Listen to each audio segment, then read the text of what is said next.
I think the first thing to talk about is the new catheter. So I think Darshan will show some case examples later. This has been available in limited market release. We've had it in our lab for a couple of months. It's going to be generally available in the US from November. The sort of headline change is that there's more pulses. So each balloon catheter has 120 pulses as opposed to 80. I think if you think about different potential design iterations from the original C2, some of the concepts like longer balloons, et cetera, may have come with a trade-off in terms of deliverability. This is really exactly the same deliverability, same profile. Everything is the same. We're just getting extra pulses. So it's, a nice scenario where you're really getting something for nothing. In terms of, smaller scale change, the sterile sleeve now comes with the packaging. I don't think it's, world-changing for anyone, but it avoids that, annoying scenario where you prep the balloon, you're ready to go into the body, and then you realize you don't have the sleeve.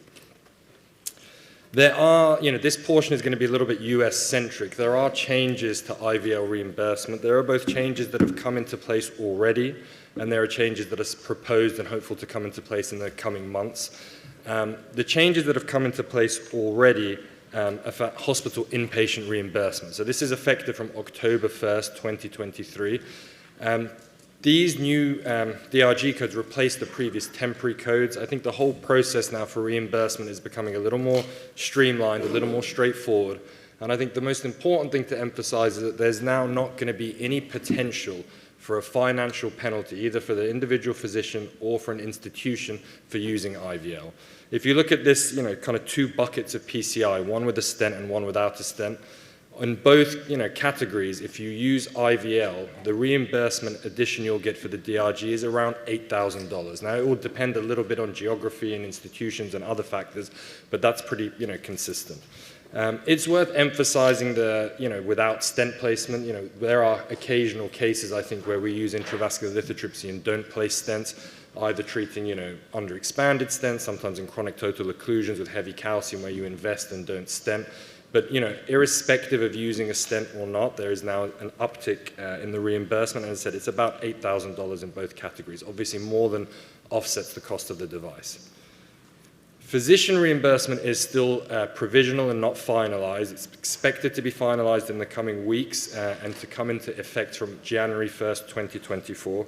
IVL is going to have a new CPT code. This is an add-on CPT code. So you will have a CPT code for whatever PCI you performed, but you will then get an add-on CPT code. So what that means is that this is agnostic to the use of adjunctive therapy. So if you're doing a case, with atherectomy, and then you also need to use lithotripsy, you will add on the lithotripsy code, so you'll get reimbursed above the level of just atherectomy and stent. I think that's important because sometimes these combination cases where we have to use multiple devices can get, expensive, but there's not going to be any sort of penalty. It's not going to be, punitive in any way to use multiple devices. You're now sort of at liberty to use the right, devices for the right patient, and there will be, this additional 2.97 proposed work RVUs on top of whatever you're already billing for the PCI procedure. This is for, private practice, very, very similar. I'm then going to give a very, very quick update on the Empower CAD study that the co-PIs are Alexandra Lansky, who I work with at Yale, and Margaret McIntaggart at Columbia. This is going to be a study, for those that don't know, 400 female patients, so patients undergoing lithotripsy, only female patients. The rationale behind it is obviously that we have, limited data. Women tend to be underrepresented in all intervention trials, and there is some limited data to suggest there are increased complications with atherectomy, females with, calcific disease.